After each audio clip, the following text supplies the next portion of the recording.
पोहोचलेले आहोत असे सन्माननीय नितेश कराळे मास्तर वर्धा, संचालक फिनिक्स अकॅडमी वर्धा यांना मी निमंत्रित करते की त्यांनी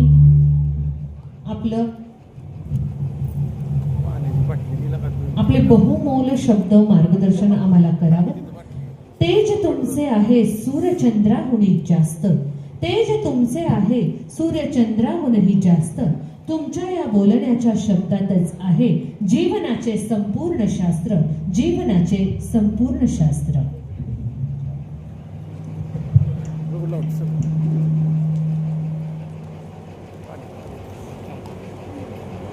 लश्कर भी तुम्हारा है, सरदार भी तुम्हारा है। लश्कर भी तुम्हारा है, सरदार भी तुम्हारा है, तुम झूठ तो सच लिख दो, अखबार भी तुम्हारा है। सध्या या देशावर जी परिस्थिती सध्या तरी आहे ते विनाशाकडे जाणारी परिस्थिती आहे म्हणजे असं वाटते। आयोजकांनी आल्याबरोबर सांगितलं का आपला हा कार्यक्रम नॉन पॉलिटिकल आहे, तर मला असं वाटते का कोणताच कार्यक्रम हा नॉन पॉलिटिकल नसतो आणि चळवळीतला तो नसतोच। चळवळीतल्या लोकांनी विद्रोही राहिले पाहिजे असं माझं म्हणणं आहे। आणि त्यांनी मला सांगितलं का स्पर्धा परीक्षेचे विद्यार्थी वगैरे येणार आहे, इथं कोणीच दिसून नाही राहिलं। तुम्ही तुमच्या मुलाबाळांना आणायला पाहिजे होतं आणि जिथं जिथं डॉक्टर बाबासाहेब आंबेडकर आणि बुद्ध समाजाचे कार्यक्रम करायला जातो शेड्यूल कास्टचे, तिथं असंख्य गर्दी असते, विशेषतः नवीन मुलांची असते। पण तुम्ही आपल्या मुलांना आणलं नाही, अशा कार्यक्रमाला नक्की आणायला पाहिजे। जर एखादा वैचारिक माणूस येत आहे, कारण ते या देशाचं भवितव्य आहे, आणि मी आज जे बोलणार आहे मी त्यांना पहिलेच म्हटलं का मी लोकशाहीचे सध्या 4 स्तंभ आहेत आणि यातले 4ही स्तंभ आता मोडकळीस आले आहे। एक लात मारली तर पडत ना, लोकशाही गड्ड्यात गेल्याशिवाय राहणार नाही। आजचा ह्या जो कार्यक्रम आहे, हा कार्यक्रम नॉन पॉलिटिकल माझ्या भाषेत तो होणार नाही असं मला वाटते, ठीक आहे। कारण विषय असा आहे का जो पेपर डॉक्टर बाबासाहेब आंबेडकरांनी काढला त्याचं नाव आहे मूकनायक। हा पेपर मुक्या लोकांचा नायक आहे, ज्यांना जगण्याचा अधिकार या समाजाने दिला नव्हता, ज्यांना शिक्षणाचा अधिकार दिला नव्हता, ज्यांना सार्वजनिक तळ्यावर पाणी पिण्याचा अधिकार ज्या समाजाने दिला नव्हता, त्याचा नायक, त्याचा आवाज म्हणून हा पेपर काम करा। आणि त्या पेपरने त्यावेळेस काम केले। बरं, या पेपरवर तुकाराम महाराजाचे वचन लिहिल्या जात होते। वर्त हे जे वर्त वचन आहे ते वचन तुकाराम महाराजाचे आहे। तुकाराम महाराजाचेच काऊन लिहिले? डॉक्टर बाबासाहेब आंबेडकरांना वाटलं असतं तो मुंडक उपनिषदेमधले टाकले असते, पण तुकाराम महाराज विद्रोही होते। कोण होते? आणि विद्रोहाचा आवाज पुन्हा एकदा बुलंद करायचा आहे तर आपल्या या मूकनायक वृत्तपत्राच्या मुख्य पेजवर, मुखपृष्ठावर तुकाराम महाराजाचे अभंग लिहिण्यात येत होते। त्याच्यासाठी लिहिण्यात येत होते तर तुकाराम महाराज विद्रोही होते। कदाचित तुम्हाला माहित नसेल, या सरकारनं इलेक्शनच्या अगोदर शेतकऱ्याची कर्जमाफी आपल्या जाहीरनाम्यात जाहीर केली होती। जसं सरकार आलं या बजेटमध्ये कर्जमाफीचा कमी नाही काढला, काढला का? पण या देशात, या महाराष्ट्राच्या भूमीत पहिला कर्जमाफी करणारा माणूस कोण असेल तर तो जगद्गुरु तुकाराम महाराज होते। तुकाराम महाराजांना या महाराष्ट्राच्या मातीत पहिली कर्जमाफी केली। दुष्काळ पडला होता आणि तुकाराम महाराज सावकार होते, आणि सावकार असताना दुष्काळ पडला, शेतकऱ्याकडं खासाठी अन्न उरलं नव्हतं, आणि अशा परिस्थितीत दिलेलं कर्ज मागणं बरोबर नाही, म्हणून कर्जाचं रजिस्टर इंद्रायणीच्या डोहात बुडवलं। हे छत्रपती शिवाजी महाराजांना माहित पडलं तर शिवाजी महाराजांनी 2 डाले, आमच्याकडे टोपले, तिकडे तुमच्याकडे काय म्हणते, आमच्याकडे डाले म्हणते, तुमच्याकडे टोपले म्हणत असाल, 2 मोठाले टोपले भरून सोन्याचे मोहरे पाठवले। महाराजांना वाटलं का तुकाराम महाराजाची परिस्थिती बिघडली असेल, एवढं मोठं कर्ज त्यांनी माफ केलं, ठीक आहे। त्याच्यामुळे कदाचित असं होऊ शकते का त्याची परिस्थिती सध्या बिघडली आहे, आपण काहीतरी आर्थिक मदत त्यांना करायला पाहिजे म्हणून पाठवले.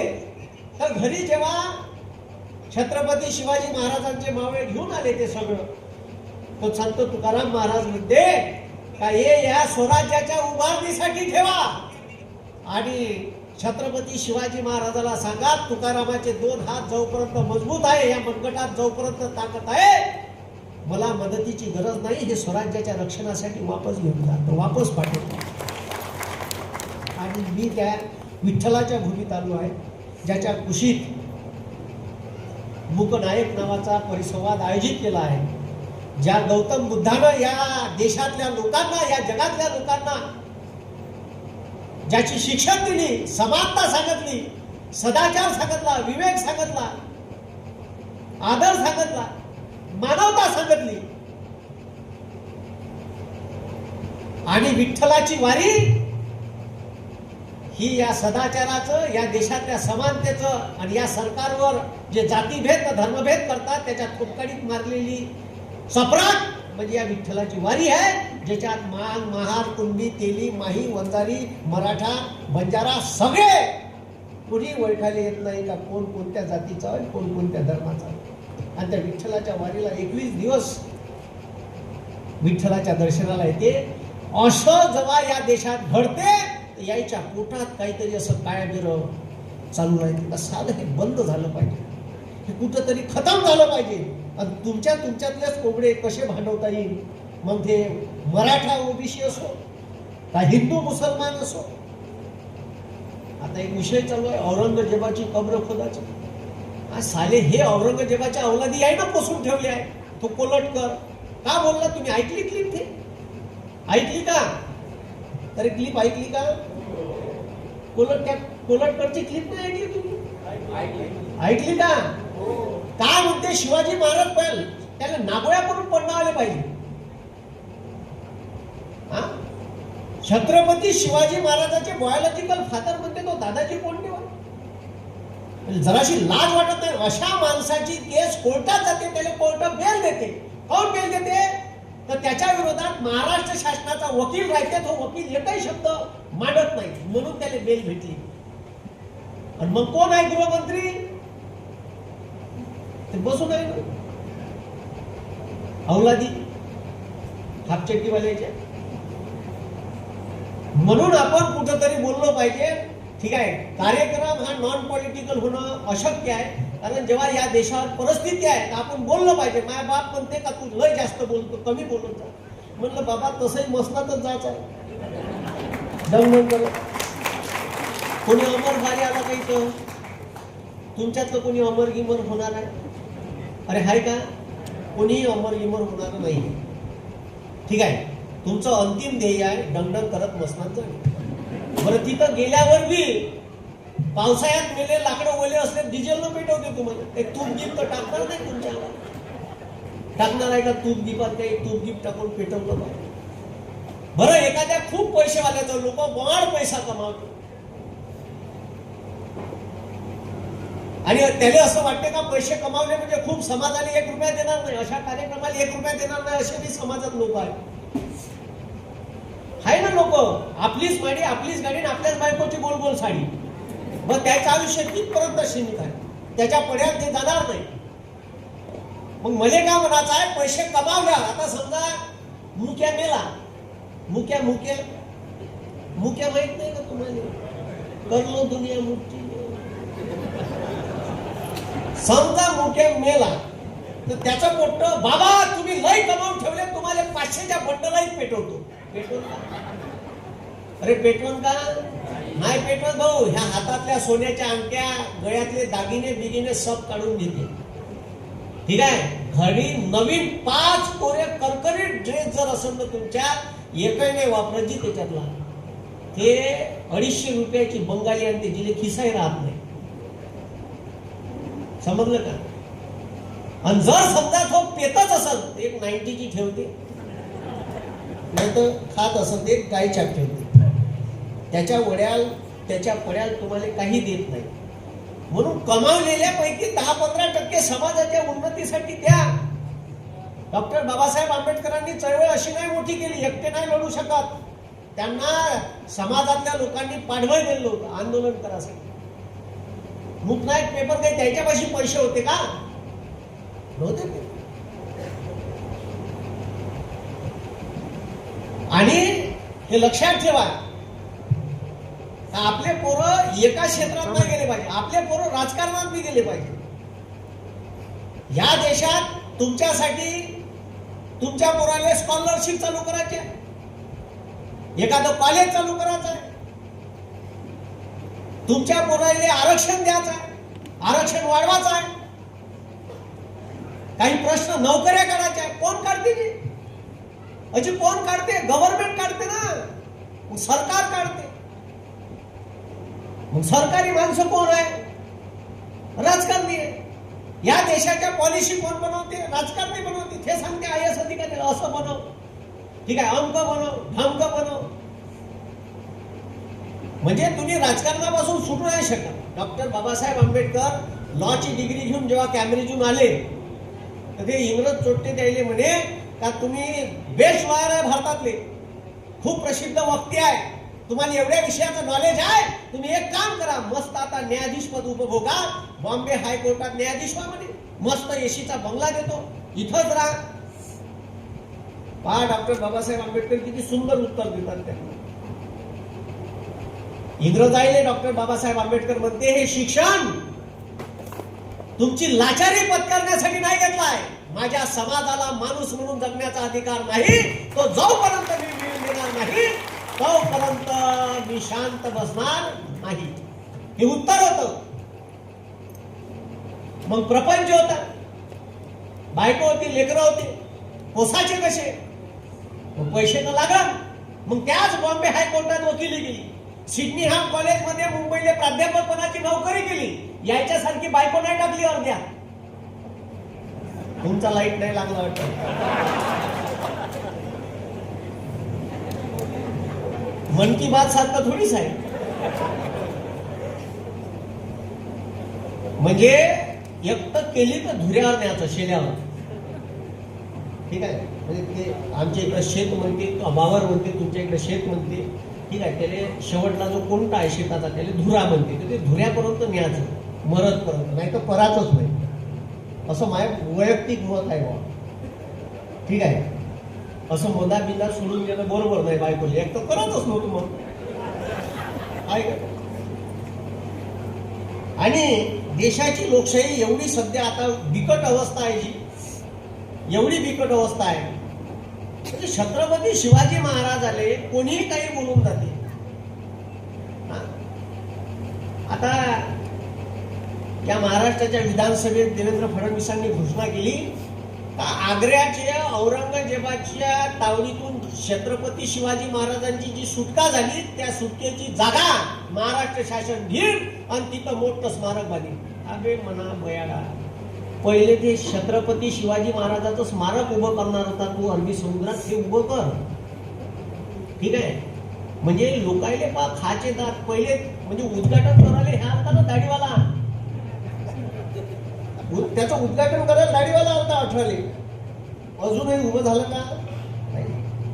मग देशाच्या पत्रकारावर मोठी जबाबदारी आहे. मला वाटते इथं सगळ्या वृत्तपत्राचे पत्रकार असतात, बिचारे लहान लहान पत्रकार आहे, हे इथून बातम्या पाठवते, पण त्या लावाच्या का नाही वरचे ठरवतात छोटे. कारण मी पत्रकाराशी चांगला संबंधित आहे, मला कुठे गेलो तर आवर्जून पत्रकार भेटायला येते, मला जेवायला घेऊन जाते.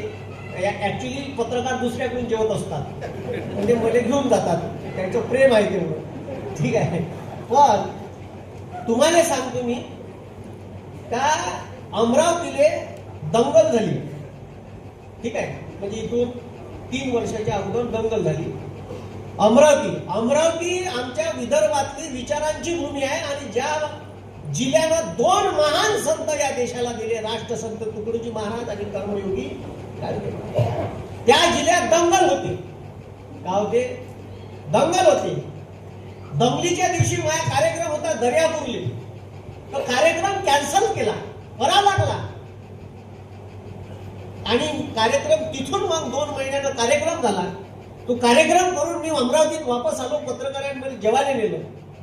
तर तो पत्रकार म्हणते सर जे जे दंगल करते होते दंगली चायना कोटे मारले तो एकही आम्हाला अमरावतीतला चेहरा दिसला नाही.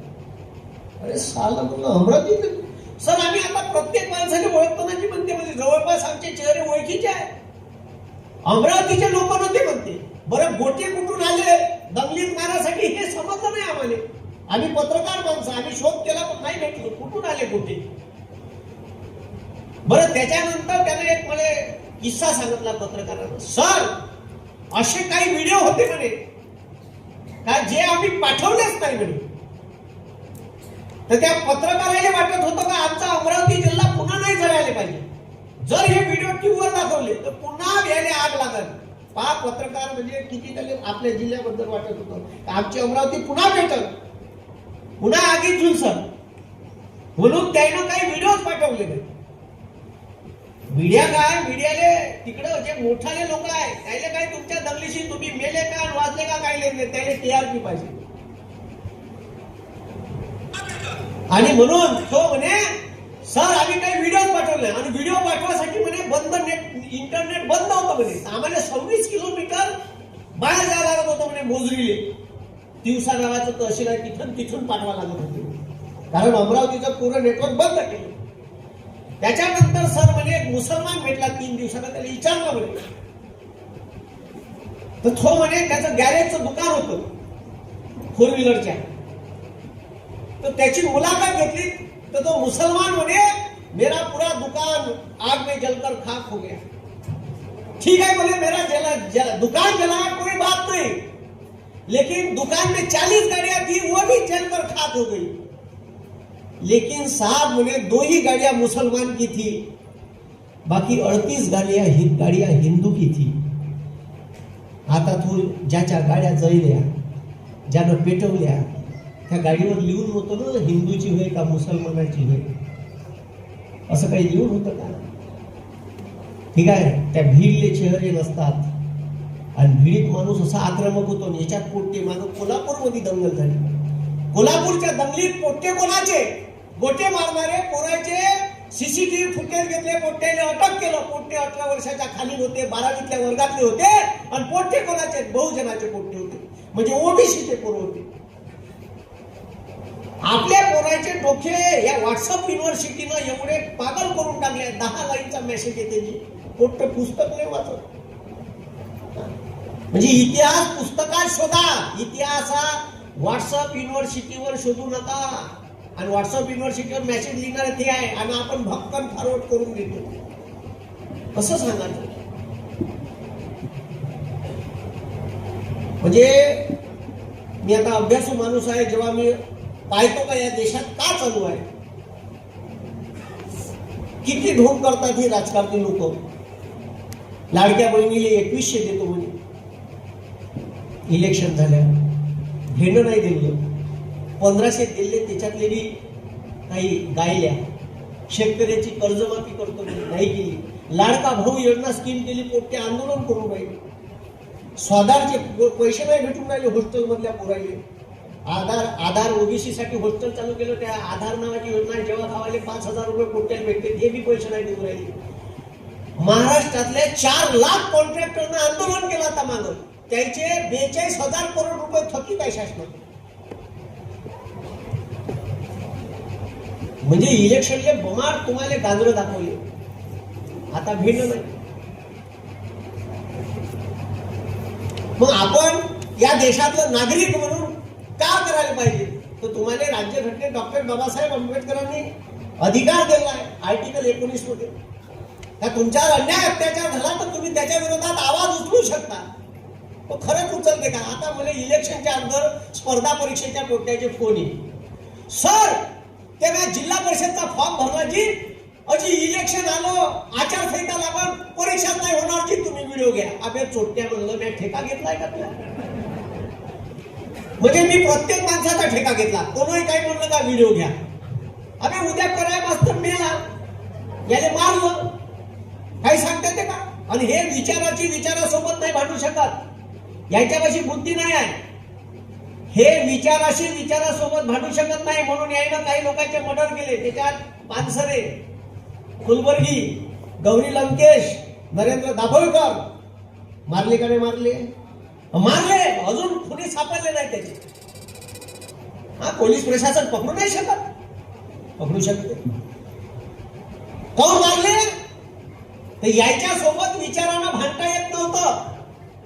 आणि हे लक्षात ठेवा, जेव्हा सत्तेसमोर साम दाम दंड भेद चालत नाही, तेव्हा एक बाई नावाचं शस्त्र आहे. बाई, ती बाई वापरते. का म्हणून राहिलो मी? सत्तेसमोर यायच्याच होत्या, बाकीच्या याचा विषय नाही. हे जे हाफ चड्डीवाले आहे ना, ठीक आहे, त्याने फुल चड्डीवर यायला 50 वर्ष लागली. ठीक आहे, हे आम्हाला देशप्रेम सांगते. साली यायनं 52 वर्ष नागपूरला यायच्या मुख्यालयात तिरंगा नाही फडकवला. ओबीसीचे पोट्टे 3 पोट्टे घुसले, 2002 साली तिरंगा फडकवला. तेव्हा यायला वाटलं का आता घुसून तिरंगा फडकून राहिले, आता फडकवा लागते. तर तेव्हापासून फडकवणं चालू केलं. यायनं तिरंगा मानला नाही, हे संविधानाला मानत नाही. तुम्ही लक्षात घ्या, मी काय म्हणून राहिलो, ते राष्ट्रगीताला मानत नाही. आता मागच्या वर्षी ते संभाजी कुलकर्णी नावाचा आहे, ठीक आहे, त्यानं 15 ऑगस्टच्या दिवशी भगव्याची यात्रा काढली आणि त्याला महाराष्ट्र शासनानं परवानगी दिली कोल्हापूरमध्ये. माहित आहे का तुम्हाला? तुम्हाला माहित आहे का ह्या गोष्टी? माहित असते का? कमीत कमी डॉक्टर बाबासाहेबांच्या अनुयायाला माहित पाहिजे. नाही तर ते मग वामनराव कर्डकाची कविता आहे, भीमा तुझ्या विचाराचे 4 लोक असते, तलवारीच्या तळ्याचे न्यारेचं टोक असते, पाहिजे 4 तरी जिवंत, नाही तर मग आहेच भीम के लगते जिगर, आधी इधर आधी उधर. तुम्ही थोडस जागरूक राहा. मी तुमच्या समाजापासून माझ्या समाजाला सांगतो, ओबीसीले सुधरा, यायचे काही आदर्श घ्या. का यायनं देवाची पूजा केली, सोडली, कर्मकांड सोडलं, हे थोडेसे सुधारले. पण यायच्या जातीतले मातंग समाजाचे लोक आहे, यायनं स्वीकारला नाही बुद्ध, ते मागं राहिले. खरं गोष्ट आहे ना, कारण मला सत्यता, मला समाज दिसून राहिला नसा. त्या मातंग समाजाच्या माणसाने तेवढंच आरक्षण आहे एससीचं, तो मागा आहे. काहून तो कर्मकांडात कुठेही उभेला आणि महाराज समोर चालला. मग काहून समोर चालला? तर त्यानं डॉक्टर बाबासाहेब आंबेडकरांनी जे जे सांगितलं ते फॉलो करणं सुरू केलं. मला कधी कधी विचार येते का डॉक्टर बाबासाहेब आंबेडकर तुमच्या मनात असं का पेरलं? काही काही खूपच विद्रोही लोक आहेत तुमच्यात. आंदोलन असलं का डायरेक्ट कलेक्टरच्या उरावर जाऊनच पडते. ते विचारच नाही करत का समोर ह्या केस लावून का का लावून. पण असायला पाहिजे असे लोक.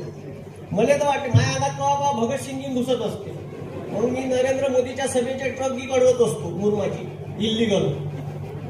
एकटाच हे 500 लोक मी एकटाच. माझ्या अंगावर ट्रकही घालत, म्हणजे ट्रकही चढवायला मागं पुढे पाहत नाही. असे कामं करतो म्हणून मग त्याच्यात पुरा राहते. आणि हे मग मारतात मला. आता माही एवढे अनुयायी तुम्हाला काय सांगू, ज्यानं मला मारलं तर एवढे फोन आले त्या दिवशी, कमीत कमी 5,000 सर आणू का गाडी भरून, कुठं आहे ते उचलू का त्याले मी सांगतो बा, आपण संविधान मानणारे लोक आहे, त्याला दुसऱ्याच दिवशी खतम करता येते, तो काही विषय नाही. ठीक आहे, पण माणूस विचार करते का आपणही त्याच्यासारखं झालं, ही संस्कृती आपली नाही का? कुत्र आपल्याला चालले, कुत्र तुम्हाला डसल्यावर तुम्ही डसता का कुत्रे? डस जाणं, त्याची मांदी गिंदी तोडता एखादा लचका. अरे करता का? नाही करत. तो त्या प्रवृत्तीचा आहे, तो गुंडा प्रवृत्तीचा. आपण तसं, आणि हे असेच करणार. महात्मा ज्योतिबा फुले त्याच्या विरोधात काम करत होते, त्याने मारेकरी पाठवले होते. ह्या चोट्यानं पुण्यात पाठवले होते का नाही पाठवले होते? पाठवले होते. मग ते मले माराची मागं पुढे पाहिणार का? मारणार. पण मी त्याला सोडणार का?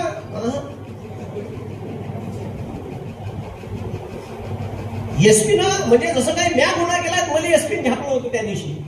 म्हणजे तुम्ही वारंवार ठीक आहे 8-8 दिवसांत चर्चेत आता, सर ईमानदार आदमी बोला, गलत जहाँ दिखता हुआ आवाज उठाता बोला, इसीलिए 8-8 दिन में चर्चा में रहता.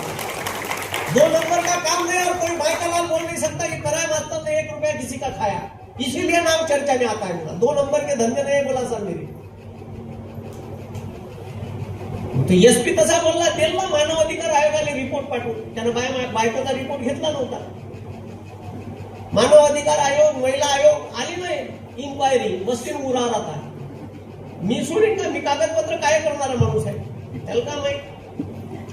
हे असं बी आहे 14 दिवसाच्या आत ह्युमन राईट्सनं अहवाल मागितला, रिपोर्ट करून नाही घेतला, त्याचे डॉक्युमेंट द्या.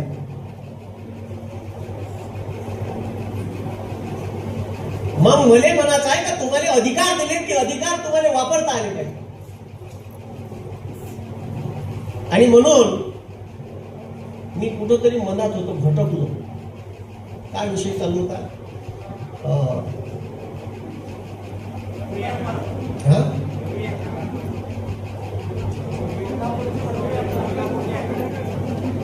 काय चालू होता? त्या कोल्हापूरमध्ये आपले जे पोरं आहेत ते सगळे बहुजनाचे पोरं, आपल्या पोराचे डोके भडकवते. ठीक आहे. आणि हे अशा पद्धतीचं राजकारण या महाराष्ट्रात चालू आहे. म्हणजे 52% ओबीसी आहे. ठीक आहे. 13-13.5% एससी आहे. 7.5-8% या देशात एसटी आहे. एससी तर त्याच्या मागे नाही जात, पण आमच्या ओबीसीचे पोरं जाते. मी त्याला लय समजवायचं काम करतो. मग मला म्हणते का ह्या हिंदू विरोधी आहे, हा देशद्रोही आहे. आजच पांडुरंगाचं दर्शन घेऊन आलो बरोबर मी. माझ्या बाप जेवढेही आतापर्यंत कुंभमेळे झाले, एवढे कुंभमेळे माझ्या बापाने एकही कुंभमेळा सोडला नसत माझ्या जन्मापासून. मले का म्हणते साले हिंदू विरोधी आहे. म्हणजे मला विचार येते का जर आता कर्मयोगी गाडगे महाराज असते आणि त्याने सांगितलं होतं तेव्हा का मंदिरात जाऊ नका, पोरायला शिकवा, भुकेला अन्न द्या, मंदिरात देव नसते, मंदिरात पुजाऱ्याचं पोट असते, तर त्याही बी यायनं हिंदू विरोधी केलं असतं. आता जर जन्माला आले असते तर गाडगे महाराज केलं नसतं का? बिलकुल केलं असतं. म्हणून सध्या जे देशात चालू आहे पुरी न्याय व्यवस्था, ठीक आहे, पूर्ण न्याय व्यवस्था, पत्रकारिता पूर्णच्या पूर्ण 2012 पुरे न्यूज चॅनलच घेऊन टाकले मुख्य आण्यानं पूर्ण. आणि तुम्हाला एकच गोष्ट दाखवतो मी, मोदी मोदी. आता इथे या देशात ज्या एखाद्यावर अन्याय झाला, अत्याचार झाला, याच्या बातम्या नाही दाखवणार. का दाखवते? IITN बाबा. अगं ते गंजिडी पोस्ट आहे, त्याचीच न्यूज. बरं हे मैदान लोक पाहून बी राहिले. अरे बदलवलं ते न्यूज चॅनल. तो का बोलते त्याचं त्याला समजत नाही. बरं आता यायच्याकडून बरं राजकीय लोकांकडून शिकाव का आमच्या पोरायनं? आता राफेल घ्यायला मागे निर्मला सीतारामन संरक्षण मंत्री होती, फ्रान्सला गेली. भारताच्या राज्यघटनेतला भाग 4 कलम 51 मध्ये मूलभूत कर्तव्य आहे. देशाच्या नागरिकांनी देशाप्रती कोणते कर्तव्य बाळगायला पाहिजे हे दिले आहे. कायच्या मूलभूत कर्तव्य 10 कर्तव्य आहे. आता एक 86व्या घटना दुरुस्तीनं 11वं कर्तव्य जोडलं, प्राथमिक शिक्षण सक्तीचे मोफत. आता त्याच्यात लिहिलं आहे का भारताच्या प्रत्येक नागरिकाने विज्ञाननिष्ठ दृष्टिकोन बाळगावा. आणि आमच्या देशाची पंतप्रधान राफेल घ्यायला जाते संरक्षण मंत्री, आणि त्याने त्याने लिंबून मिरच्या बांधते. आताच्या मोहीम ते फ्रान्सची संरक्षण मंत्री इथे लपून पाहून, what is this? This is a लिंबून मिरच्या. How does it works? आता ते लिंबून मिरच्या दिले पाहिल्यावर मग हे कायच्यासाठी बांधलं बा, हे का काम करते? तर if the bomb coming on the Pakistan, ते लिंबून मिरच्या पाहिजे बॉम्ब वापस जाईल, असं होईल का? मग राफेल कायच्यासाठी घेतलं?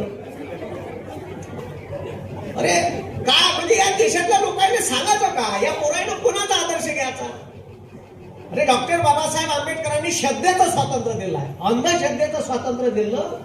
आणि लटा सोडाच्या, एखाद्याच्या छातकाडावर बसायचं, त्याच्या डोळ्यात लिंबू पियाचे, एखाद्याला चिंचेच्या झाडाला बांधायचं, चापकाचे फटके आणायचे, अंधश्रद्धा आहे.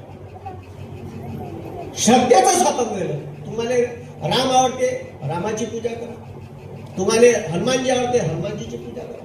तुम्हाला गौतम बुद्ध आवडते, गौतम बुद्धाची पूजा करा, त्याची उपासना करा. ठीक आहे. श्रद्धेचं स्वातंत्र्य दिलं आहे. कोणाला अल्लाह आवडते, अल्लाची उपासना करा.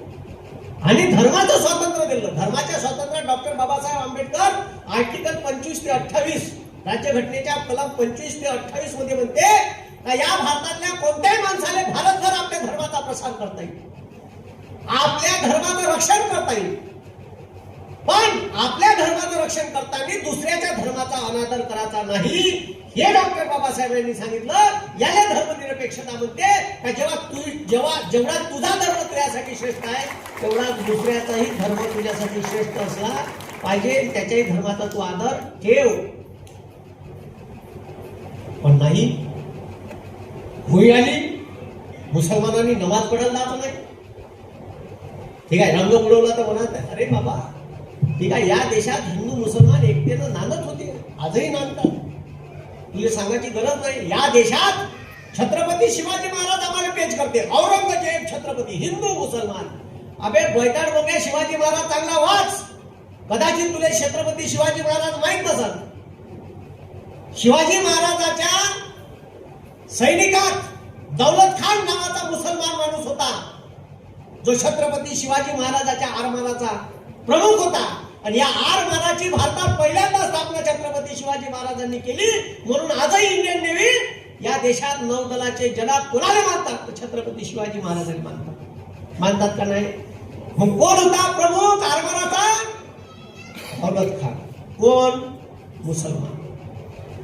बरं, तिकडून औरंगजेबाकडून लढाई लढली आणि लढाईला पाठवला कोण औरंगजेबाले? जयसिंग.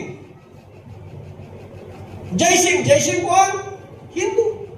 बरं, छत्रपती शिवाजी महाराजांना जयसिंगाच्या विरोधात कोणाला पाठवलं? मुस्लिम सेनापतीने.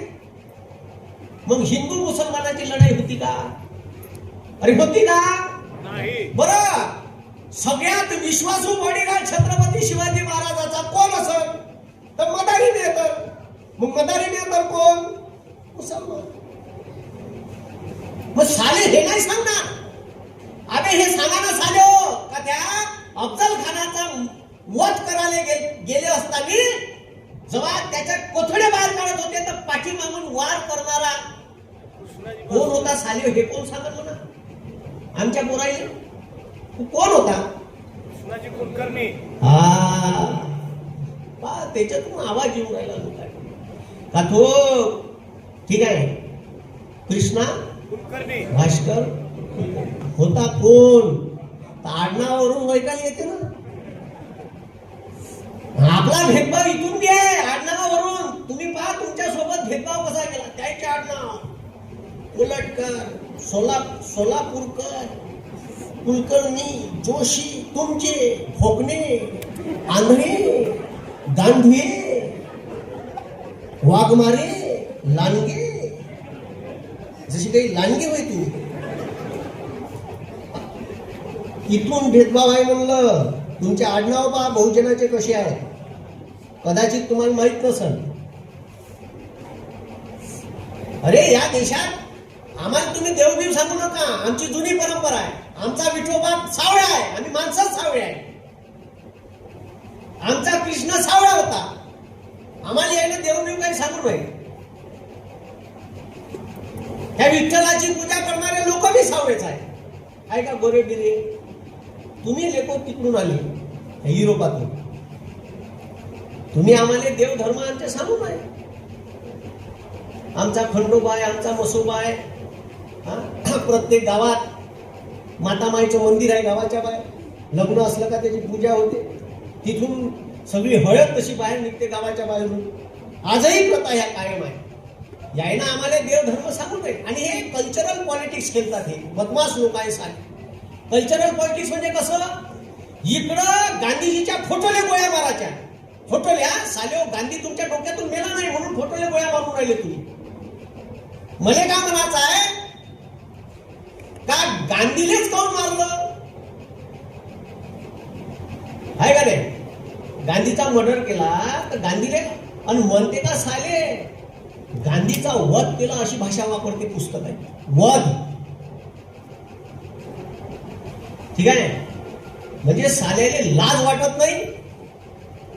त्या नथुराम गोडसेचे पुतळे उभे करतात, त्याची पूजा करतात आणि इकडे गांधीजीचा चष्मा घेतात आणि त्याच्यात एकाच्यात लिहितात स्वच्छ, एकाच्यात भारत. दूर दूर पर्यंत स्वच्छ आणि भारतचा संबंध आहे. तुमच्यासोबत हे कल्चरल पॉलिटिक्स खेळणं चालू आहे. ठीक आहे, सर, आणि आपल्याला सांगते का गांधीनं पाकिस्तान दिला? अरे वाचा इतिहास, गांधीनं पाकिस्तानला दिला. या देशात दंगली शमवण्याचं काम, या देशाचा तिरंगा 15 ऑगस्टला फडकवून चालू होता. गांधी कुठं होता? तर गांधी बांगलादेशात आता भाग गेलाय नौखाली. तिथं माणसाच्या लाशावरून चालून राहिले की अरे थांबा रे, भांडू नका रे, एकामेकाले कापू नका रे. आणि निधड्या छातीवर गोळ्या घातल्या तुम्ही गांधीच्या.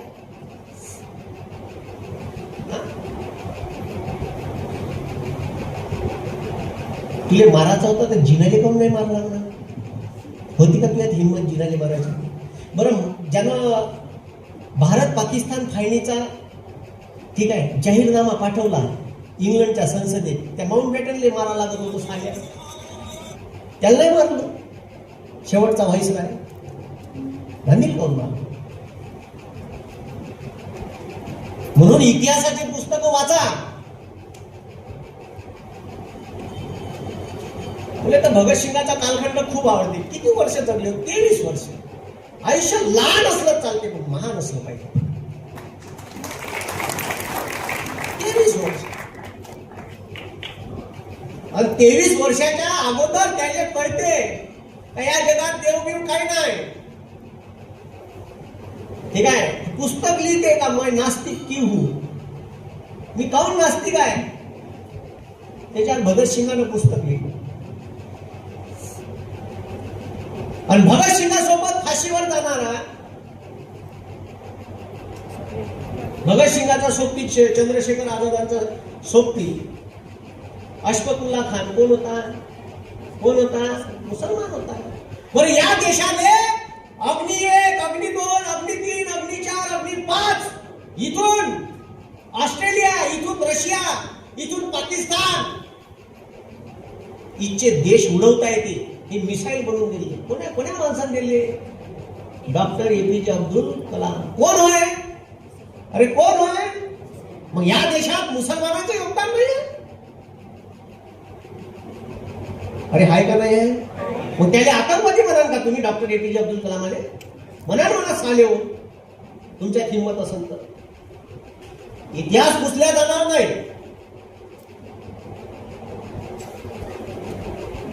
मी जे काही बोलतो ते सत्य बोलतो.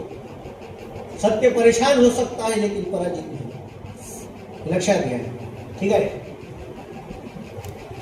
आणि म्हणून या देशात हे इतके बदमाश आहे का एका आतंकवादी बॅकग्राऊंड असलेल्या बाईने हे संसदेत नेते खासदार म्हणून. स्वाधी प्रज्ञा सिंग तिचं नाव आहे. मालेगावच्या मस्जिदीच्या समोर ज्या कुकरमध्ये बॉम्ब ठेवला होता आणि ज्या MAT गाडीवर ठेवला होता ती MAT गाडी तिच्या नावाने होती. त्याचे पुरावे आहेत. आणि तिले 2019च्या लोकसभेची तिकीट देते इंदोरवरून आणि खासदार म्हणून तिने संसदेत देते. लाज वाटायला पाहिजे. कोणताही पक्ष असं करत असेल तर त्याच्या विरोधात तुम्ही बोलायला पाहिजे. मग काँग्रेस असो, राष्ट्रवादी काँग्रेस असो, अजून कोणता असो. माझ्या मतानं तर आमदार खासदारकीच्या निवडणुकीसाठी एज्युकेशन क्रायटेरिया लागू करायला पाहिजे. आता लय झालं. म्हणजे साधं पदवीधरचं इलेक्शन, वोटर हा पदवीधर पाहिजे. पदवी झाल्या 3 वर्ष पूर्ण झालेला पाहिजे आणि उभं राहणारा अनपढ असला चालते. या बोहीम शिक्षक मतदारसंघ, पण जो मतदार कोण आहे? शिक्षक. आणि उभा राहणारा कॅन्डिडेट शिक्षक नसला तर चालते, तो अनपढ असला तरी असं कसं. तर ह्या घटना दुरुस्त्या कलम 368 नुसार संविधानात करता येते. हे नाही करणार साले. ठीक आहे. सब चोर मौशरे भाई, तू भी खा मी भी खातो, तू भी चूप तेरी भी चूप मेरी भी चूप. तू खाते तर साले डकार भी देत नाही, एवढे खातात. आपल्याला सांगते गोमास बंदी आणि ज्या गाया गोमास निर्यात करते त्याच्याकडून हे साले इलेक्ट्रॉन बनवून 350 करोड पैसे देते. आणि बरं त्या कंपन्या कोणा मुसलमानाच्या आहे का? नाही. हे पकडते कोणाले? नाव गोरक्ष संघटना, तिची मेन फाउंडर RSS. आणि पकडते कोणाले? तर बिचारा जो 400-500 रुपयाला ट्रक चालवते त्यांनी, तो मुसलमान आहे. तो त्याला कोणी हिंदू असू शकते, गाईचे ट्रक भरून देणार नाही ना, मुसलमान चालवला. अबे तो त्याच्या रोजीरोटीसाठी ट्रक चालवला, त्याला मॉब लिंचिंग मध्ये मारते या देशात. म्हणून देश कुठं चालला हे समजून घ्या. अजून तर लय आहे बोलण्याला. एक पत्रकारिता विषयच लय खतरनाक आहे. इथं पत्रकार आहे म्हणून सांगून राहील. हे बिचारे इमानदारीनं खालून एखादी बातमी पाठवते एखाद्याच्या अन्यायाची. साले ते ठरवते वरचे का हे लावायची का नाही, टीआरपी भेटल का नाही, नाही भेटत कट. मग काही पत्रकार बातमी पाठवल्यावर आपल्याला सांगते सर तुमची बातमी नाही लागली जी. मग ते लगेच लक्षात येते. बरं झालं का माझी न्यूज चॅनल एवढा आहे का त्या न्यूज चॅनलपेक्षा थोडंसं मोठं आहे. माझी व्हिडिओ टाकल्याबरोबर लगेच मंत्रालयात चालली जाते सरकारपाशी. लोक लगेच उचलून धरते. म्हणून आणि मी इमानदारीनं बोलतो, इमानदारीनं मुद्दे मांडतो, ऑन रेकॉर्ड मांडतो. नाही तर मला याने जेलमध्ये टाकलं असतं. मी विचार करतो का माझ्या उरावर एखादी सीबीआयची धाड आले पाहिजे, एखादी ईडीबीडीची धाड माझ्या उरावर टाका म्हणा. टाका तो सही. माझ्या घरी धाड टाकल्या सापडून द्यायला फाटकी भोगदारवाली चड्डी एखादी टाका तसे साले माझ्या उरावर. बरं एखाद्या शेतकऱ्याच्या उरावर टाका, पहा त्याच्या उरावर किती कर्ज आहे. अरे तुम्ही श्रीमंताच्या घरी टाकता ना, एखाद्या गरीबाच्या घरी ती ईडीची धाड टाका, पाहता त्याचे कागदपत्र किती कर्ज आहे, का आहे, पोरीचं किती शिक्षण झालं, नाही झालं तर काऊन नाही झालं, करा चौकशी. अशी बी एखादं डिपार्टमेंट स्थापन करा. हे कसं करावं. आणि वास्तविकता मांडणारा आणि समाजाचं दर्शन या सरकारने करून देणारा माणूस व्यवस्थेने पटत नाही, म्हणून त्याची हत्या करण्यात येते, त्याने मारण्यात येते. हे लक्षात ठेवा. आणि त्याच्या अशा माणसाच्या पाठीशी राहणं गरजेचं आहे. कारण तुम्ही नाही बोलू शकत तर मी तर बोलून राहिलो. माझ्या बापाला भीती वाटते, रात्री बेरात्री जाते, एखाद्या वेळेस काही कमी जास्त घडलं, शेवटी त्याचं पोरग होय. पण मला भीती नाही वाटत. मला वाटते का साला कवा तरी मरणच आहे. का सांगून गेले डॉक्टर बाबासाहेब आंबेडकर, 100 दिवस शहीद होऊन जगण्यापेक्षा एक दिवस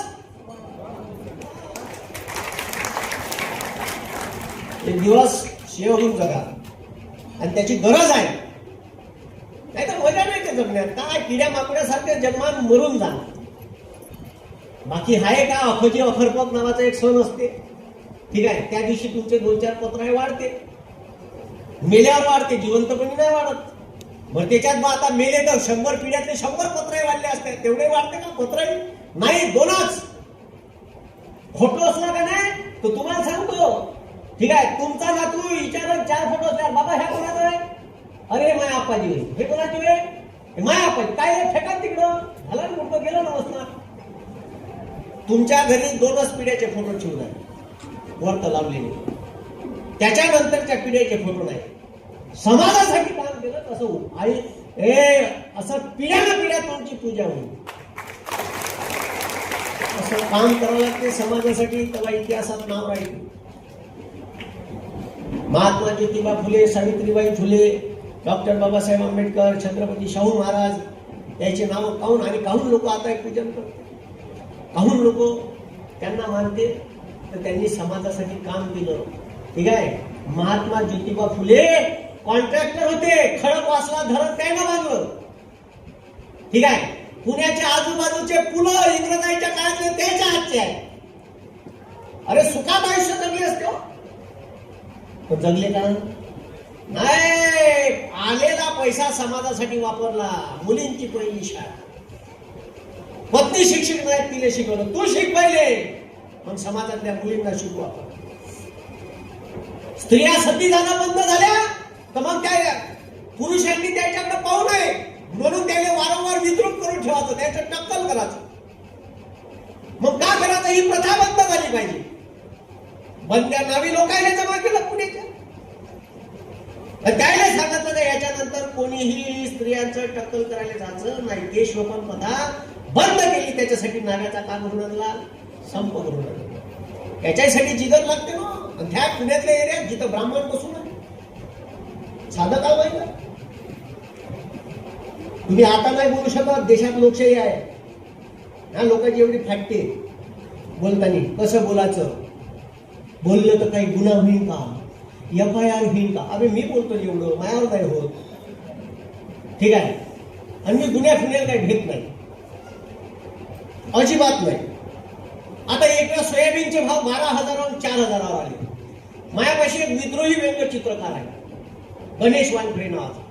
तुफान पोट आहे, असंच आहे झिंगरी. झिंगरीच लोक तुफान असतात बरं. बॉडी बिडीवाले काही कामात नाही, खुशी पटा करायचे. ठीक आहे. जे किडीन पोक करायचे ते लयच राहते तुफान, ते असंच आहे. त्यांना एक व्यंगचित्र बनव.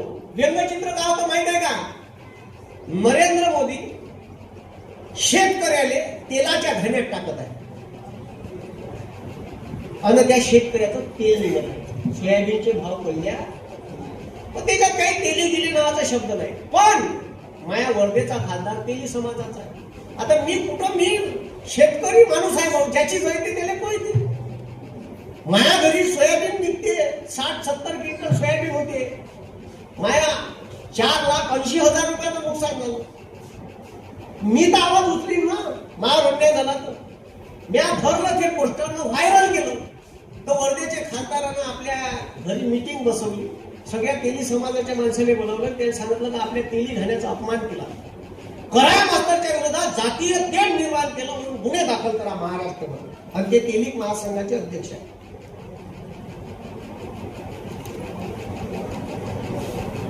महाराष्ट्रातल्या 36 जिल्ह्यांपैकी 26-27 जिल्ह्यात माझ्या विरोधात गुन्हे दाखल झाले. ह्या फोन यायला लागले.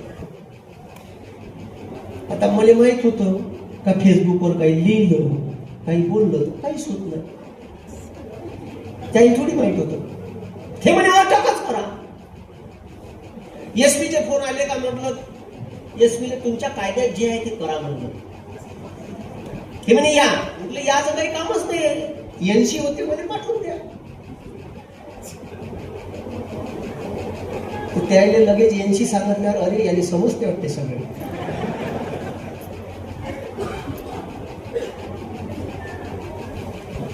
फेसबुकवर कोणाला काही बोललं लिहिलं काही होत नाही ना.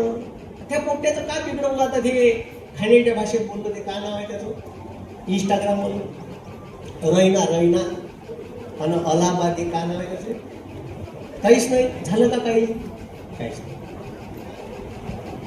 आपल्याला अभिव्यक्ती स्वातंत्र्य म्हणजे एवढंही काही बोललो नव्हतं. आता मला तेली समाजातल्या काही लोकांचे फोन आले. एका स्त्रीचा फोन आला, सर एक शेतकरी तेली समाजाची बाई म्हणून सांगतो म्हणे, माझ्या गावच्या 1000 बाया तुमच्या पाठीशी आहे म्हणे तेली समाजाच्या. तुम्हाला कोणी काही म्हणलं तर आम्हाला सांगा म्हणे. तुम्ही शेतकऱ्याचा आवाज या व्यंगचित्रातून मांडला म्हणे. ठीक आहे. आणि जर कोणी काही तुम्हाला म्हणत असेल आम्हाला सांगा म्हणे, आम्ही पोलीस स्टेशनच्या समोर आंदोलन करतो. अजून का पाहिजे ती लोकांचं प्रेम? आणि बोला ना. जोपर्यंत तुम्ही व्यक्त होणार नाही, तुम्ही बोलणार नाही व्यवस्थेच्या विरोधात, हे तुमची नड्डी पिचकल्याशिवाय ठेवणार. तुम्ही बोलले पाहिजे. आणि म्हणून सध्या देशातली पत्रकारिता लोकशाहीचा एक स्तंभ आहे. पत्रकार, मीडिया, प्रिंट असो, सोशल असो, इलेक्ट्रॉनिक असो, हा विकल्या गेला आहे. आता मग माझ्यासारख्या युट्यूबवर माणसावर आहे जिवंत, ज्याला असं वाटते का देश वाचला पाहिजे. त्याच्यानंतर NDTV इंडियाचे पत्रकार आहे, काय नाव आहे, रवीश कुमार. तिकडं तो बिचारा बरं झालं तो जर्मनीत आहे. त्याला तर जेलमध्येच टाकला असता. कोण? हा ध्रुव टाकलाच असता, इथं असता तो त्याला जेलमध्ये. मला तर किती प्रयत्न करून राहिले याच्यात, याला कायच्यात लटकवायचं कायच्यात नाही. मी काही सापडून नाही राहिलो ते. म्हणून हे समजून घ्या का देशाचं राजकारण कुठं चाललं. तुम्हाला माहित आहे या देशावर कोणावर अन्याय होऊन राहिला? सुप्रीम कोर्टाचे न्यायाधीश म्हणते, न्यायाधीश. तारीख आहे, तारीख गुगलवर सर्च करायचं, मी खोटं बोलत असेल तर. 12 जानेवारी 2018 तारीख 12 जानेवारी 2018 या देशातले सुप्रीम कोर्टाचे 4 चीफ जस्टिस पत्रकार परिषद घेते. घेता नाही येत पण घेते. भारताच्या इतिहासात राज्यघटना लागू झाल्यानंतरची पहिली घटना आहे का सुप्रीम कोर्टाच्या न्यायाधीशांनी पत्रकार परिषद घेतली. आणि का म्हणते पत्रकार परिषदेत का आमच्यावर अन्याय होत राहिला. अबे सुप्रीम कोर्टाचे न्यायाधीश म्हणते का आमच्यावर अन्याय होत राहिला. तुमकीच गेली की खसखस हो बाई. कोण म्हणून राहिलं. पत्रकार म्हणून राहिले, हे आपले न्यायाधीश म्हणून राहिले. बरं त्याच्यात कोण होतं माहित आहे का. 1 वर्षानं त्याच्यातला एक माणूस सुप्रीम कोर्टाचा चीफ जस्टिस होणार होते, रंजन गोगोई. एक चेन्नेश्वर होते, अजून 2 लोक होते. हे म्हणते का आमच्यावर अन्याय होत राहिला म्हणून पत्रकार परिषद. काऊन पत्रकार परिषद घेतली तर तेव्हा सुप्रीम कोर्टाचे चीफ जस्टिस होते दीपक मिश्रा. हे थोडस तिकडल्या फेवरचं होतं दाढीवाल्याच्या. आणि एक मोठी केस दीपक मिश्राला आली, हाय प्रोफाईल केस, जी अमित शहाच्या विरोधातली होती. न्यायमूर्ती लोया विशेष सीबीआय न्यायालयाचा न्यायाधीश होता. न्यायमूर्ती लोया तो कोणाच्या बापाला नाही आज उठे. आणि 26,000 पानाची FIR अमित शहाच्या विरोधात होती. 26,000 पानाची. 2 फर्जी एन्काउंटर केले गुजरातचा गृहमंत्री असताना अमित शहा. ठीक आहे. एक इशरत जहां आणि एक सोहराबुद्दीन प्रकरण, त्याच्या मर्डर केस होत्या. आणि त्या मर्डर केस बिलकुल अमित शहा जन्मठेप होणार अशा कदारवर होता. तर त्या न्यायमूर्ती लोया कोणाच्या बापाला आहे की नाही तर त्याचा मर्डर केला. कोणाचा मर्डर केला. न्यायाधीशाचा मर्डर होते या देशात. नागपूरच्या रेस्ट हाऊस मध्ये मारलं. कोणाले. अमित शहाच्या विरोधात असलेला जो आरोपपत्र होतं त्याचा ज्याच्याकडे केस होती त्या न्यायाधीशाने मारलं. माया मर्डर झाला भविष्यात तर तुम्ही अजिबात असं समजू नका. होऊ शकते. माया टपून आहे कारण का कोण खोलून राहिलो त्याची. आणि हे सगळे पुस्तकं वाचून बोलून राहिलो मी ऑन रेकॉर्ड. हे लाईव्ह व्ह्यू असून ते साऱ्या लोकांना ऐकायला नाही. तर न्यायमूर्ती लोयाचा मर्डर कसा झाला याची चौकशी करण्याची केस दीपक मिश्राकडे गेली. तर अशा हाय प्रोफाईल केसेस सेवा ज्येष्ठतेनं असलेल्या न्यायाधीशाच्या खंडपीठाकडे द्यायला लागते. असा प्रोटोकॉल आहे. तर ह्या पट्टा का करे अशा हाय प्रोफाईल केसेस झाल्या का ह्या 4 जणांना सोडून खालच्या न्यायाधीशांनी आणि त्याच्या फेवरच्या विचारसरणीच्या लोकांनी दिली. अशी दिली आहे का दाव्यात सेवा ज्येष्ठतेनं जो दावा माणूस आहे सिनियर त्याने दिली. मग अशा याच्या अगोदर लय दिल्या. राफेल दिल्ली, राम मंदिर केसेसच्या वेळेस. तर म्हणून मग का झालं का यायनं पत्रकार परिषद घेतली का अशा केसेस यायला देते. बरं ह्या केसेस मध्ये निकाल दिला न्यायमूर्ती लोयाच्या न्यायाधीशानं. काय न्यायमूर्ती लोयाचा मर्डर हा नैसर्गिक झालाय. मृत्यू नैसर्गिक झालाय. मर्डर नाही, मृत्यू नैसर्गिक झालाय. आणि पुन्हा याची चौकशी करण्यात येईल. न्यायाधीश कोण सांगणार पुन्हा चौकशी. काही प्रॉब्लेम असेल तर चौकशी होईल ना त्याची. असा निकाल दिला. म्हणून यानं पत्रकार परिषद घेतली का हे म्हणते का अशा हाय प्रोफाईल केस आम्हाला डावलून दुसऱ्या लोकांना देण्यात येते. हा आमच्यावर अन्याय आहे. आता समोर काय झालं पहा त्याच्यात समोर काय झालं याच्यातले 3 लोक रिटायर्ड झाले. आणि रंजन गोगोई हा माणूस सुप्रीम कोर्टाचा चीफ. आणि म्हणजे हे माणसं त्या बीजेपीच्या विचारसरणीच्या विरोधातले होते म्हणून पत्रकार परिषद घेतली. त्याच्यावर अन्याय होत होता कारण त्याच्या बाजूने हे वावरत नव्हते. त्याच्यातले 3 रिटायर्ड झाले. रंजन गोगोई चीफ जस्टिस झाले. आता रंजन गोगोई चीफ जस्टिस असताना खतरनाक हाय प्रोफाईल केसेस त्याच्याकडे होत्या. राम मंदिराचा निर्णय, राफेल घोटाळ्याची केस कोणाकडं. रंजन गोगोई याच्या बापाचं नाही ऐके यायचं तर सोडाच. आता रंजन गोगोई ऐकून नाही राहिला. चीफ जस्टिस आहे सुप्रीम कोर्टाचा. करायचं का तर जरा सत्तेसमोर तुम्हाला आता सांगत होतं साम दाम दंडभेद संपते तेव्हा बाई नावाचं शस्त्र वापरली बाई त्याच्यावर फेकाले आलेल्या माणसावर. त्याच्यावर एक बाई सुप्रीम कोर्टाची क्लर्क बाई आरोप करते का यानं माझा लैंगिक क्षय केला. आणि वयाच्या 65व्या वर्षी केलाय असं. आता लैंगिक क्षय केल्यावर मग 3 रस्ते. आता का करायचं सांग. तू यावर महाभियोग राबू संसदेत का तू गुपचाप राजीनामा देतो का प्रेमानं आमचं काम करतो?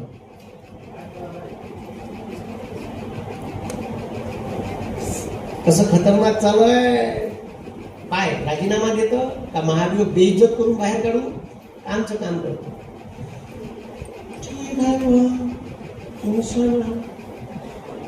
मग का केलं रंजन गोगाईने?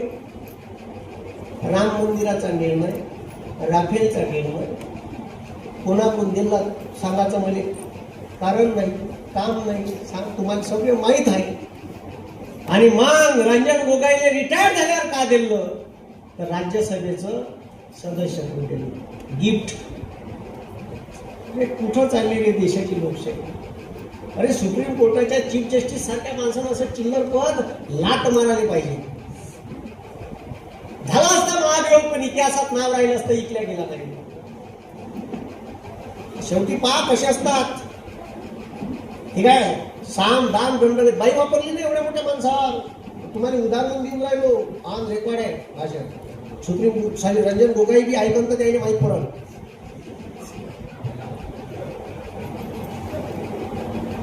खतरनाक आहे ना, किती जबरदस्त विषय. आणि केस कोणाच्या विरोधात? अमित शहा. बरं, आता देशाचं गृहमंत्री पद एका तडीपारच्या हातात आहे आणि त्याची केस गुजरातमध्ये नाही चालवली सुप्रीम कोर्टाने त्यावेळेस. तिथे इंटरफरन्स होऊ शकते पॉलिटिकल म्हणून महाराष्ट्रात चालू. आणि जसं सरकार आलं पुरी केस नील झाली. का झाली? नील झाली.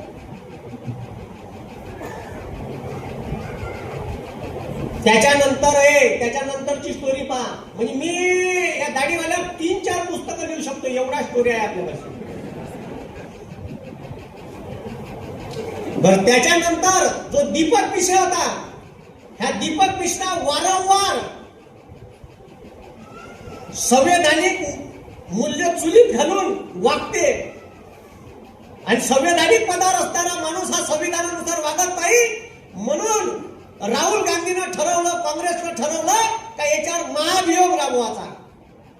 आणि महाभियोग राबवायचा आहे तर लोकसभेत मांडायचा आहे तर 100 खासदाराच्या सह्या पाहिजे पहिले. आणि राज्यसभेत मांडायचा आहे तर 50 खासदाराच्या सह्या पाहिजे. तर यायनं राज्यसभेत मांडला आणि 66 लोकांच्या सह्या होत्या. किती लोकांच्या? 66. आता पहा कसं खतरनाक आहे. 66 लोकांच्या सह्या. आता संविधान म्हणते का 50 लोकांच्या सह्या असल तर ठीक आहे, राज्यसभेच्या सभापतीनं 8 दिवसात त्या महाभियोगावर चर्चा घडून आणाले पाहिजे. बरं, मग आता मांडला, 66 लोकांच्या सह्या आहे. आता राज्यसभेचा सभापती कोण? तर बीजेपीचा माणूस व्यंकय्या. उपराष्ट्रपती हा पदसिद्ध सभापती असतो राज्यसभेचा आणि तेव्हा उपराष्ट्रपती होते व्यंकय्या नायडू. आता सभापतीला पॉवर आहे का एखादी गोष्ट चर्चेला घ्यायची का ठुकरावून लावायची. बरं, आता 66 लोकांच्या सह्या आहे तर प्रोटोकॉलनुसार, नियमानुसार चर्चा घ्यायला पाहिजे. तो 2/3 बहुमतानं मंजूर होईल ना होईल हा नंतरचा विषय आहे. पण याचं राज्यघटनेनुसार वागायला नाही पाहिजे का? डॉक्टर बाबासाहेब आंबेडकर ते सांगून गेले ना का मी किती काही चांगलं संविधान लिहिलं आणि या संविधानानुसार जर या देशातले लोक वागत नसाल तर या देशाचा सत्यानाश झाल्याशिवाय राहणार नाही. आणि हे तसेच करत आहे. साहेब, प्रोटोकॉल होता, कायदा होता, तर यानं चर्चा नाही घेतली. यानं ठीक आहे, दीपक मिश्रा चीफ जस्टिस हा बरोबर वागत नाही, त्याच्यावर महाभियोगाचा प्रस्ताव मांडला. तो प्रस्ताव 66 लोकांच्या सह्या असून व्यंकय्या नायडूनं ठुकरावून लावला, त्याच्यावर चर्चा घेतली नाही. मग चर्चा घेतली नाही तर मग आता जर एखाद्या संवैधानिक पदावर असणाऱ्या माणसानं संविधानानुसार वागला नाही तर न्याय मागायला जा लागते सुप्रीम कोर्टापाशी. मग जा पाहता तसं ट्विस्ट आहे. कोणापाशी जा लागते? सुप्रीम कोर्टापाशी. मग कोण वागला नाही? व्यंकय्या नायडू वागला नाही. पण याच्या विरोधात सुप्रीम कोर्टात जायचं होतं. बरं, सुप्रीम कोर्टाचा चीफ जस्टिस कोण? दीपक मिश्रा. बरं, महाभियोगाचा प्रस्ताव कोणाच्या विरोधात आणला होता? दीपक मिश्रा. म्हणजे कोणाकडे न्याय मागायला जात होतं? चोराकडे. महाभियोगाचा प्रस्ताव कोणाच्या विरोधात ठुकरावला होता? दीपक मिश्रा. आणि वागलं कोण नाही? व्यंकय्या नायडू. त्याच्या विरोधात न्याय मागायला कोणाला जात होतं? कोणाकडे जात होतं? दीपक मिश्राच्या पाशी. नाही जाऊ शकली काँग्रेस. काहून? चोरच बसून आहे म्हणल्यावर काय झालं? चोराकडेच थोडी न्याय मागायला. खतरनाक किस्से आहे भाऊ या देशाचे. का कराव?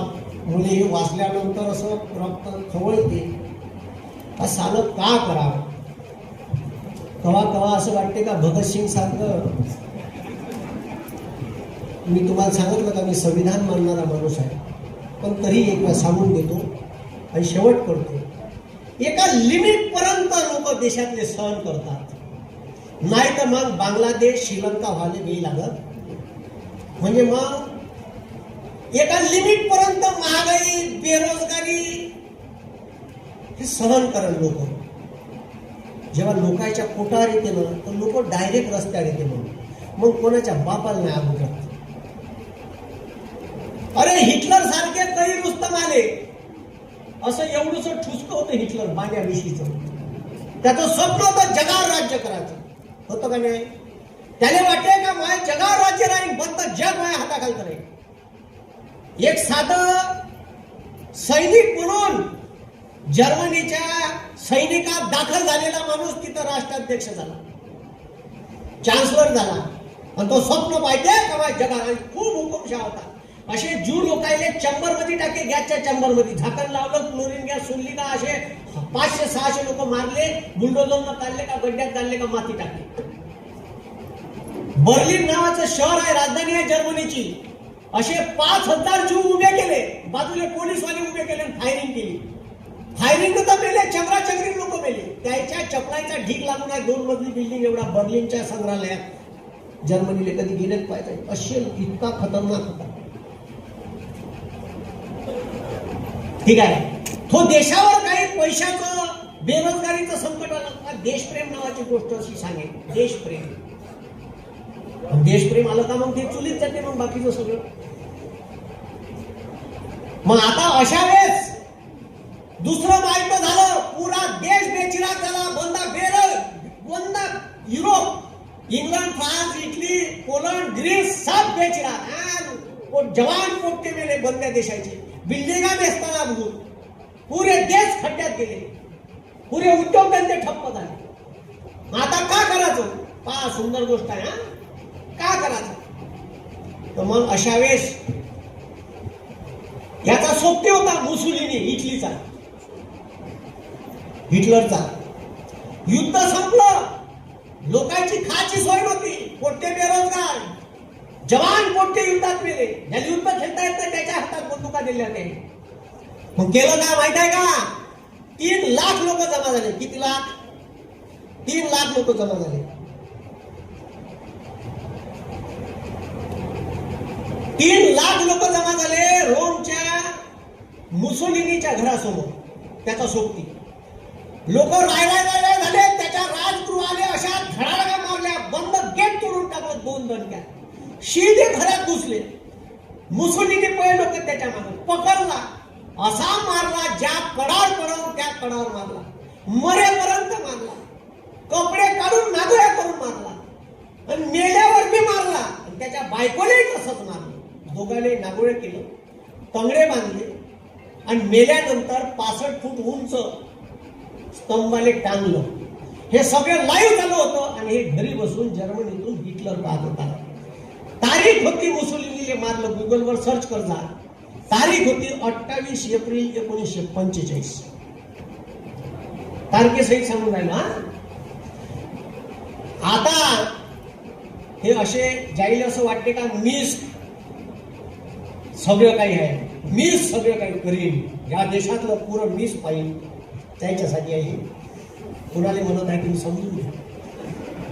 28 तारीख गेली, 28 ले मेला मुसोलिनी, आणि 29 गेली, आणि 30 एप्रिल 1945 ले हिटलरले वाटलं आणि याच्यापेक्षा बेकार लोक आपल्याला मारण, तर त्यानं आत्महत्या केली. कोण हिटलर. त्याची लवड होती, तिने गुळी मारली, हे मेलं. माझ्या देशातले लोक खूप चांगले आहेत. माझ्या देशातले लोक असं काही होऊ देणार नाही अशी मी अपेक्षा करतो. म्हणून सत्तेत असणाऱ्यांनी व्यवस्थित राहावं. अशी हिटलर सारखी परिस्थिती स्वतःवर येऊ देऊ नये. मग तो दाढीवाला असो, अजून कोणी असो, एवढीच अपेक्षा मी करतो. कार्यक्रम खूप सुंदर होता. कारण मूकनायक हे जे वृत्तपत्र होतं, हे या देशातल्या ज्या लोकांना मूलभूत अधिकार नव्हते, ज्यांना जगण्याचा अधिकार नव्हता, ज्यांना सार्वजनिक तयार पाणी पिण्याचा अधिकार नव्हता, अशांचा आवाज म्हणून मूकनायक काम करत होतं. आणि त्याचा परिसंवाद आयोजित करते, हे खूप चांगली गोष्ट आहे. म्हणून आयोजक आणि विशेषतः मूकनायक प्रतिष्ठान अतुलचे अध्यक्ष नागेश भाऊ लोंढे, मला गायकवाड साहेबांनी वगैरे खूप फोन केले, वारंवार संपर्कात राहिले. सर कशी व्यवस्था करू, कुठं करू. काल दुपारी 11 वाजता मी 10 वाजता मी वर्धेतून निघालो. माऊली दर्शन घेतलं, मग तुळजापूरने घेतलं रात्री 8:30 वाजता. तिथून निघालो 12:30 वाजता इथं पोचलो पंढरपूरला. सकाळी पंढरपूरचं विठ्ठलाचं दर्शन घेतलं आणि मग इकडं कार्यक्रमाला आलो. आता मला पुन्हा जायला 12 तास लागते. म्हणजे मी आता निघालो तर मी सकाळी 4:30-5 वाजता पोहोचेन. आणि उद्या सकाळी माझा क्लास आहे. ठीक आहे. बहुजनाचं असंच आयुष्य असते, संघर्षमय. रोज मखाना नाही खाऊ शकत आपण, त्याच्यासारखं आहे. ठीक आहे. आणि 3.5 लाखाचा चष्मा नाही घालू शकत, 1.5 लाखाचा पेन नाही वापरू शकत. आणि ज्या कोटवर मोदी मोदी मोदी लिहून आहे असं तर अजिबात आपण घालू नाही शकत. ठीक आहे. त्याच्यामुळे आपण गरीब आहे, आपण संघर्षातून उभे झालेले लोक आहे. आणि आपली पिढी, आपलं भविष्य आपल्या देशातले युवक आहे आणि युवक सध्या भटकलेला आहे. म्हणून या युवकांना थोडंसं लक्ष द्या. माझं काम आहे, मी माझ्याकडून जेवढं होते तेवढं या देशातल्या युवकांना प्रयत्न करतो का हा युवक जागृत झाला पाहिजे. कमीत कमी तू भगतसिंगाले, स्वामी विवेकानंदाले, डॉक्टर बाबासाहेब आंबेडकरांना, महात्मा ज्योतिबा फुलेंना, छत्रपती शाहू महाराजांना, छत्रपती शिवाजी महाराजांना फॉलो करणारा असावा, नाही का. म्हणून आपल्या पोरांना अशा कार्यक्रमाने नक्की आणत जा, त्याची गरज आहे. मी स्पर्धा परीक्षेवर बोला त्यांनी सांगितलं, पण लय ठिकाणी मी स्पर्धा परीक्षेवर बोलतो आणि सगळ्यात शेवटी सांगतो, कोणी भाषण घेऊन चाललं जाईल, सारे सांगण IAS बन, IPS बन, डॉक्टर बन, इंजिनियर बन, नीट कर, नीट राह, पण कोणीच सांगणार नाही माणूस बन. बस आपल्या पोरांनी माणसं बनवा, बाकी त्याला काही सांगायची गरज पडणार नाही. मला इथे बोलावलं, सर्व आयोजकाचे मनापासून धन्यवाद आणि आभार मानतो. जय हिंद. मातीच्या गोळ्याला. आणि मी देशाचं संविधान हे पुस्तक गावठी भाषेत लिहिणार आहे, गावठी भाषेत. कारण संविधानाचं पुस्तक लोक आणतात आणि घरी ठेवतात कपाटात, रोज त्याच्याकडे पाहतात, त्याच्याकडे काहीच घेत नाही, वाचायला गेलो तर समजत नाही. म्हणून एकदम साध्या सोप्या भाषेत संविधानाचं पुस्तक लिहिणार आहे. 70% लिहून झालं, पण 1.5 वर्ष झाले पूर्ण नाही झालं. मी भलत्या मार्गाने गेलो का नाही. ठीक आहे. काय विषय काय झालं का, त्याच्यात इलेक्शन आले, माझे क्लास, रात्री 2 वाजेपर्यंत पुस्तकाचं काम करत असतो मी. ठीक आहे. तर त्याचं काम 30% बाकी आहे. या वर्षीच्या संविधान दिनापर्यंत पूर्ण झालं पाहिजे असा मी प्रयत्न करतो. ते आलं का यूट्यूबवरून सांगेल. ठीक आहे. आणि ज्यांना ऑनलाईन क्लास लावायचे आहे फिनिक्स अकॅडमीचे, भले अर्ध पाहायचं आहे तर यूट्यूबवर फिनिक्स अकॅडमी चॅनल आहे आणि ॲप्स आहे प्ले स्टोअरवर. ठीक आहे. तिथं कमीत कमी रेटमध्ये MPSCचे क्लास उपलब्ध आहे. ज्याने बंद पाहायचा आहे त्यानं वर्धेला यावं. ठीक आहे. बंद मास्तर पाहायचा आहे मला कसा शिकवतो, ठीक या. मला आमंत्रित केलं त्याच्याबद्दल खूप खूप धन्यवाद. थँक्यू. समाजातील खरी परिस्थिती अतिशय परखडपणे आणि संविधानात्मक भाषेमध्ये कायद्यानुसार मांडणी केलेली आहे. सन्माननीय श्रीयुत नितेश कराळे सर, संचालक फिनिक्स अकॅडमी वर्धा. मातीच्या गोळ्याला देई नवे रूप कुंभार, सहजपणाने जन्माई नवा एक आकार. मार्ग सदा दाखवतील आम्हा तुमचे आजचे विचार. आपण आला आज आपले मनापासून आभार, मनापासून आभार. आभाराचं गोड काम करण्यासाठी सन्माननीय आनंदकुमार लोंढे पत्रकार.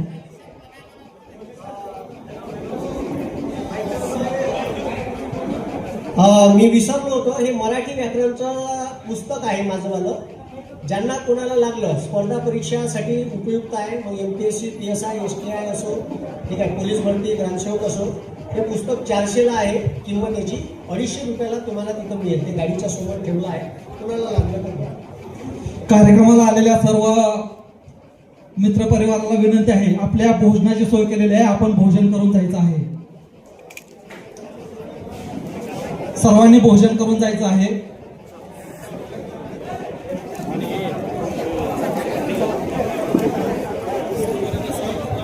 हॅलो, सर्वांच्या भोजनाची व्यवस्था